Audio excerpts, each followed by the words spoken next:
भारत का हिंदुत्व पहले दिन से इसलिए पिट रहा है कि वो जिस व्यवस्था में है वो ये मानता है कि ये देश हमारा है, ये पुलिस हमारी है। हमारी का मतलब ऐसा नहीं कि वो हिंदू की है, वो न्याय करेगी, तो जब उसको 70 साल से पिट रहा है, वो कश्मीर में पिट रहा है, वो मुरादाबाद में पिट रहा है, वो रामपुर में पिट रहा है, वो संबल में पिट रहा है, वो केरला में पिट रहा है, वो बंगाल में पिट रहा है, तो फिर सरकार पे और पुलिस पे हिंदू क्यों यकीन करे? फिर वो हथियार क्यों ना उठाए? फिर वो गोपाल पांडा क्यों ना बने? अगर सरकार ये अगर मगर करती है और कहती है कि हम प्रजातांत्रिक तरीके से धरना देंगे, प्रदर्शन करेंगे, तो वहां जो जिहादी हैं वो सरकार की और पुलिस की देखरेख में मार रहे हैं। कश्मीर में जिन लोगों ने मारा वो सरकार की देखरेख में मारा। तो फिर ये आपका आर्गुमेंट ललित भाई मैं कैसे मानने को तैयार हूं कि आप कहते हैं कि हिंदू को अपनी सरकार पर भरोसा रखना चाहिए, तो आपको कश्मीर में सरकार पर भरोसा रखना चाहिए, बंगाल में रखना चाहिए, केरला में रखना चाहिए, उत्तर प्रदेश में रखना चाहिए। जब सरकार जो है किसी आतंकवादी, किसी मुसलमान, किसी जिहादी के सामने वो डरना चाहती है, वो नहीं हथियार उठाना चाहती, तो वो खुद नहीं हथियार उठाना चाहती और हिंदुओं को डरा करके कहती है कि तुम्हें मरने के लिए छोड़ दें, तो आप उस हिंदू से क्या बात कहेंगे? आप उससे कहेंगे नहीं गोपाल पांडा मत बनो,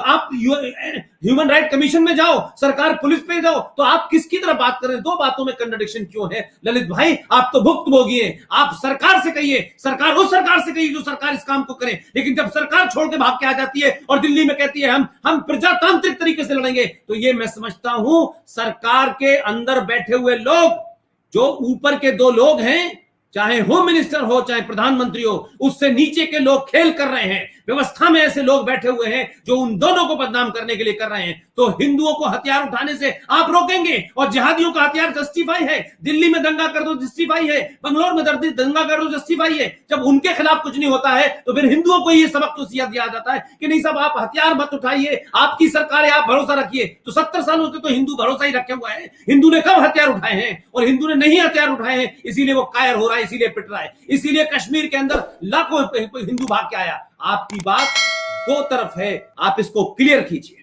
बिल्कुल, आपका गुस्सा, आपके जो सेंटिमेंट्स हैं मैं कदर करता हूं। पहले तो कश्मीर के बारे में बोलूंगा कि मैं वहां पे हम लोग कश्मीरी हिंदू वहां से क्यों निकलना पड़ा। देखिए सर, कश्मीर के हम मूल निवासी हैं। 700 साल पहले कश्मीर बहुमूल हिंदू प्रांत था, ठीक है। और 700 साल पहले जैसे इस्लामिस्ट आ गए, वहां पे सेटलर्स आ गए, ऐसा समीकरण होता रहा वहां पे। हम 700 साल में हम सिकुड़ते गए। हम वहां पे गेटोज में नहीं रहते थे।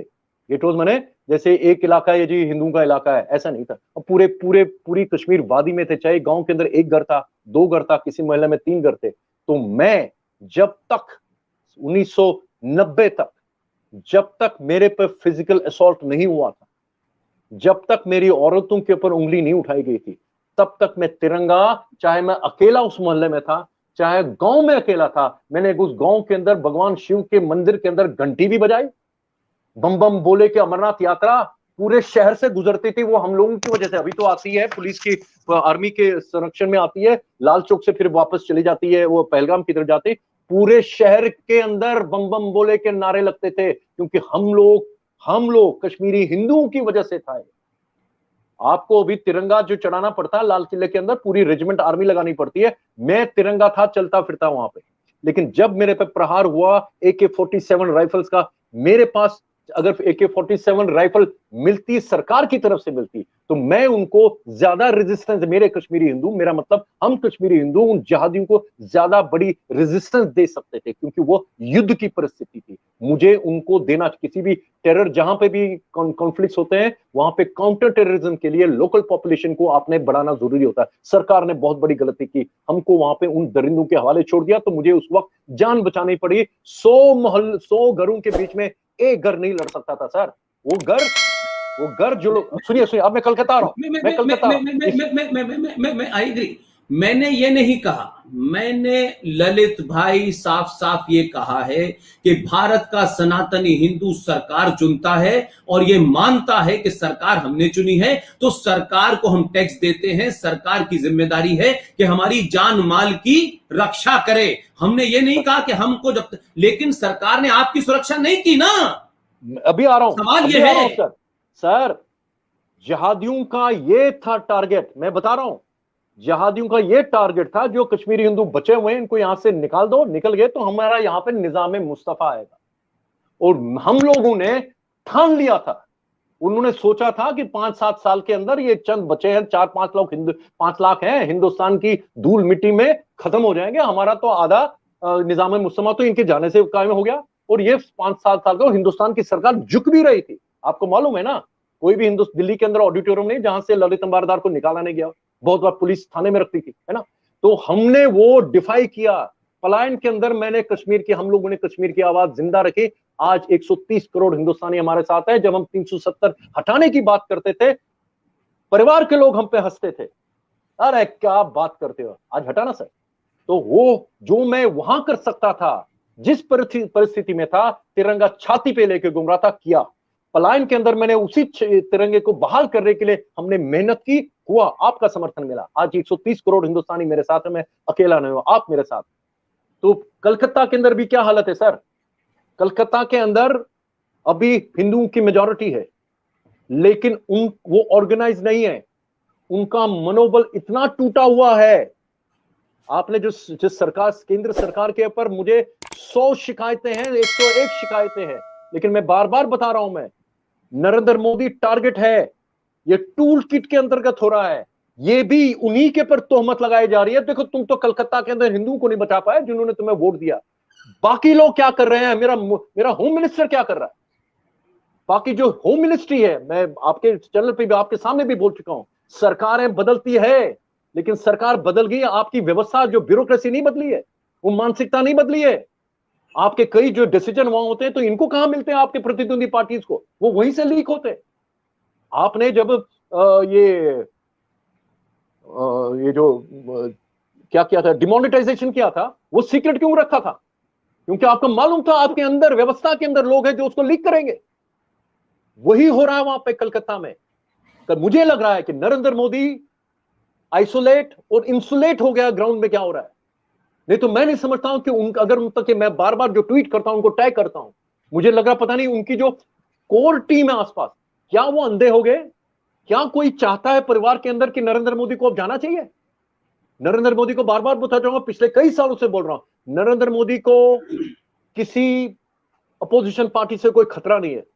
उनको इतना उन्होंने डेसिमेट किया हुआ, अगले 10 साल तक नहीं निकल सकते, उनके सामने कोई प्रतिद्वंदी खड़ा नहीं हो सकता। अगर उनको खतरा है तो it is from with in. वो लोग जो कश्मीर के अंदर, इसी परिवार के लोग कश्मीर के अंदर, आजकल मैंने आज तक किसी पॉलिटिकल पार्टी के दफ्तर के अंदर नारे तकबीर के नारे नहीं सुने। कमल वाली पार्टी के दफ्तर के अंदर नारे तकबीर का नारा लगता है। वहां का जो परिवार का जो मुखिया है वहां पे, वो कहता है भगवान राम, जो मैं ब्रह्मा का भगवान है, ब्रह्मा का भगवान है, विश्व का भगवान है, पूरी कायनात का, पूरी कायनात के भगवान है ना। उसको उन्होंने सीमित कर दिया किसमें? इमाम हिंद। क्यों? और हिंद कौन? उस इकबाल ने बोला। इकबाल कौन? जिसने पाकिस्तान बनाने में एक इंटेलेक्चुअल इनपुट दिए।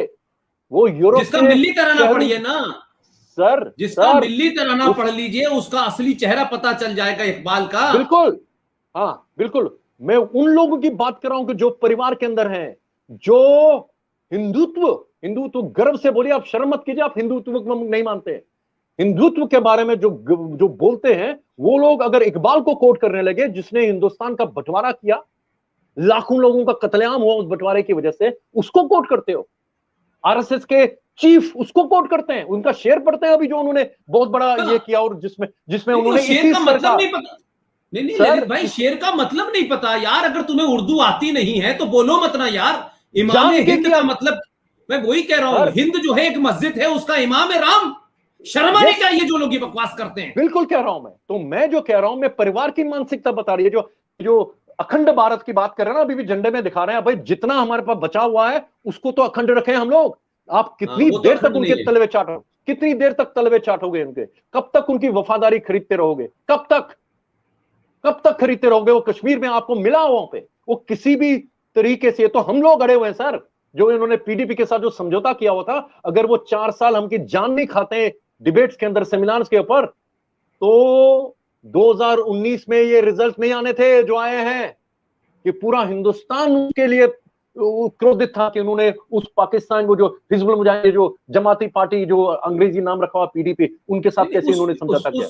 उस पीडीपी का तो जो मैनिफेस्टो है, जो उनका डॉक्यूमेंट है, उसी में लिखा हुआ है भाई। उसमें लिखा हुआ है joint mechanism of administration over Jammu Kashmir and Ladakh. उसका मतलब है कि जम्मू कश्मीर के सेक्रेटेरिएट के ऊपर जो 5 अगस्त 2019 से पहले हिंदुस्तान का और जम्मू कश्मीर का झंडा होता था, उसके साथ तीसरा झंडा लगने वाला था, पाकिस्तान का झंडा लगने वाला था। आपने जब समझौता किया, आपके जो रुकी माधव ने जो वहां पे समझौता किया उनके साथ, आपने 370 बोला जी हाँ जी हम बात नहीं करेंगे, 35A की बात नहीं करेंगे। उसने अपना मैनिफेस्टो चेंज नहीं किया, वो बरकरार रहे, एक एक कदम उसकी तरफ जा रहे थे। अभी आ रहे हैं ना उसकी जो युवा संगठन का जो जेल में है अभी, जो जो जो हमको टीवी बताते हो तुम्हारा, हम उनके खिलाफ बोलते थे, हमको बोलते थे इस्लामोफोबिक को। आज वो जेल के अंदर है सर, आज वो जेल के अंदर है। उसके ऊपर जुर्म क्या है कि वो हिजबुल मुजाहिदीन को फंड्स देता रहा है, सप्लाई करता रहा, एनआईए के अंदर वो बंद है। तो ये यहां तक हालत थी। तो हम जो कर सकते हैं वो करेंगे। कलकत्ता के बारे में बता रहा हूं सर, आज की तारीख में आम जो कार्यकर्ता है बीजेपी का, आम वोट देने वाला, वो इतना उसका मनोबल इतना टूट चुका है, क्योंकि मैं उनके साथ इंटरेक्शन में हूं, कई लोगों के साथ, उनकी महिला कार्यकर्ताओं को तो दाद देता हूं सर। महिला जो संगठन है बीजेपी के, वो लोग यहां पे आ रहे हैं, उनकी सुन नहीं रहा कोई, उनकी कोई नहीं सुन रहा। तो मैं ये कह रहा हूं, मैं उस वक्त अगर उनके पास हथियार, जब जाहिर है अगर आपके घर के ऊपर हमला होता है, आपको हक है अपने आप को बचाने का, लेकिन वो हथियार कहां से लाएगा सर? आज इस परिस्थिति में उसके घर के अंदर जो चारपाई थी वो भी जला दी गई, चारपाई का पाया नहीं मिलेगा उसको। अगर वो जोर से बोलेगा, आपने देखा ना, जो औरत की बात बता रहा हूं, गिड़गिड़ा रही है कि सर क्या मैं धर्म बदलूं तब मेरी जान बचेगी। उसको क्या बोलोगे हथियार उठाने के लिए? क्या कैसे उठाएगी हथियार? तो इसीलिए बोल रहा हूं मैं, उनका मनोबल बढ़ाना है। गोपाल पाठा आज, इसीलिए तो बोल रहा हूं, शायद अगर गोपाल पाठा होता आज तो ये परिस्थिति नहीं होती वहां की, क्योंकि पिछले जब से ये 10 साल ये सरकार, उससे पहले कम्युनिस्टों ने जितने समझौते किए हैं इस्लामियों के साथ, उनकी हालत देखो क्या है सर। उनका तो वो तो सामने एक वीडियो जो मैंने भेजा, सारी टीवी चैनल्स को भेजा कि इसको आप देख लीजिए, क्या ये सही है। बच्चे उस दिन जश्न मना रहे थे जिस दिन रिजल्ट आए हैं, रंग, वो हरा रंग लगा के चेहरे के ऊपर होली मना रहे थे कि वो उनकी पार्टी जीत गई, और वो धमकी दे रहे हैं। मुझे बंगाली में समझ नहीं आया, मैंने लोगों से पूछा है, प्रश्न किया है मैं ट्विटर के ऊपर, ये क्या मतलब है इसका? उन्होंने मुझे बताया गया, उसका मतलब है ईद आने दो, उस दिन तुमको दिखाएंगे हम लोग। ये सब हम देख रहे हैं। तो जो वहां हिंदू है अभी, जो आम गरीब हिंदू हैं, अमीरों के ऊपर हमला नहीं हो रहा है। ये जो 77 आपके एमएलए है, बार बार बता रहा हूं मैं, जिस दिन ये 77 एमएलए अपने अपने कार्य क्षेत्र में जाएंगे, चुनावी क्षेत्र में जाएंगे, आप देखिए हिंदू का मनोबल बढ़ेगा, वो तब अपनी चारपाई भी ढूंढ लेगा सर। उनको जैसे पाकिस्तान के अंदर हिंदू और सिखों को हमने 1947 में कांग्रेस ने छोड़ा, इसी प्रकार बीजेपी ने, इसके बावजूद के 38% वोट बहुत ज्यादा होते हैं सर। आप ये मत मानिए, आप इसी नैरेटिव में मत फंसिए, नरेंद्र मोदी का मनोबल मत तोड़िए कि तुम वहां पे हार गए हो। नहीं हारे हो तुमने 3 सीटों से 77 सीटें लाई वहां पे, तुमने बहुत मेहनत की, वहां के लोगों ने तुमको जितना दे सकते थे, जितना, वो मैंने बताया उसका संदर्भ, बैकग्राउंड, वहां के लोग इतनी दहशत में सर, लाल बत्ती पे गाड़ी रुकती है, लाल बत्ती पे गाड़ी रुकती है, जब ग्रीन लाइट हो जाती है तो गाड़ी चलनी चाहिए ना। अगर आप किसी समुदाय के पर्टिकुलर इलाके से जाते हो, ग्रीन लाइट पे अगर उस जेब्रा पट्टी पे लोग चल रहे हैं तो आपकी हिम्मत नहीं होगी गाड़ी निकालने की। अगर आपने हिम्मत की तो आपको रोक के गाड़ी शीशे पे टकाया जाएगा कि भाई तुमको मालूम है किस इलाके से जा रहे हो, यहां हरी बत्ती तब होगी जब हम चाहें। ये हालत है कलकत्ता का हुआ सर, क्योंकि कलकत्ता में जो रिवोल्यूशनरी, कलकत्ता ने तो सर हमको रिवोल्यूशन की शब्दावली दी पूरे भारत को। खुदीराम बोस किस उम्र में शहादत दी उसने? सुभाष चंद्र बोस ने क्या किया? क्या आज का बंगाल वो सुभाष चंद्र बोस का बंगाल है? खुदीराम बोस का बंगाल है?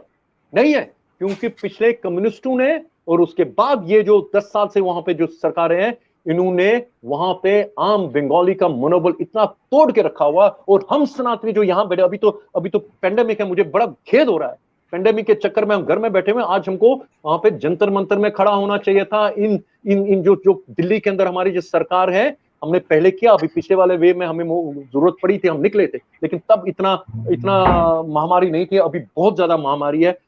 हम आप और मैं तो निकलेंगे जंतर मंतर में, लेकिन हम नहीं चाहेंगे कि और लोगों की जान खतरे में डालें। ठीक है, नहीं निकल रहे, तो इसका मतलब ये थोड़ी कि सरकार हाथ लेके बैठेगी। ठीक है, आपको वोट दिया है, उनको बोलिए ना।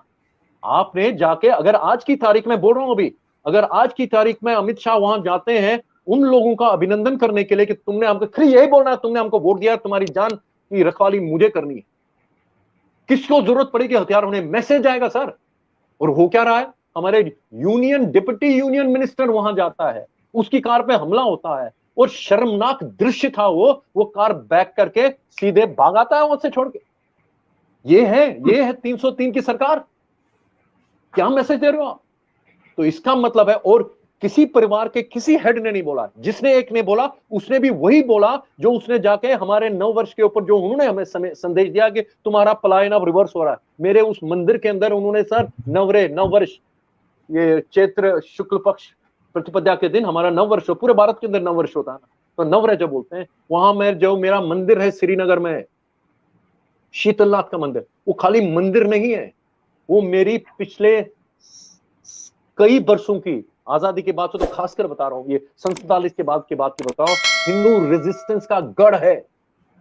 उन्होंने दूषित किया उसको, नाच गाना किया और अनाउंस कर दिया कि आज के बाद कश्मीरी हिंदुओं का पलायन, उल्टा पलायन शुरू हो गया, वापस आएंगे। अरे मैं वापस आऊंगा जब तक, आपके द्वारा बताना चाहता हूं सर, जितनी मेरी ताकत है, और आज मैं अकेला नहीं हूं, पिछले 30 साल जब मैं अकेला था, कनॉट प्लेस में अकेला चलता था, वो अपने पर्चे बांटता था बसों के अंदर, तब भी मैं यही बोलता था, आज भी बोलता हूं, जिन जहादियों ने हमारा वहां पे एक एक खून का कतरा बहाया है, उस एक एक खून का कतरा, उसका हिसाब लूंगा। पलायन के अंदर जो कश्मीरी हिंदुओं का एक एक आंसू बहा है, उसका हिसाब किताब लेके नहीं छोड़ूंगा। जिनको फांसी देनी है उनको फांसी देंगे, जिनको मरणोपरांत सजा मिलनी चाहिए उनको मरणोपरांत फांसी देंगे, सजा देंगे, जो जायज है दे रहेंगे। इसीलिए कलकत्ता के अंदर अभी कश्मीर नहीं है, कलकत्ता के अंदर वो गोपाल पाठे, हर मोहल्ले से निकलेगा गोपाल पाठा। जिस दिन आप उनको बताएंगे आप अकेले नहीं।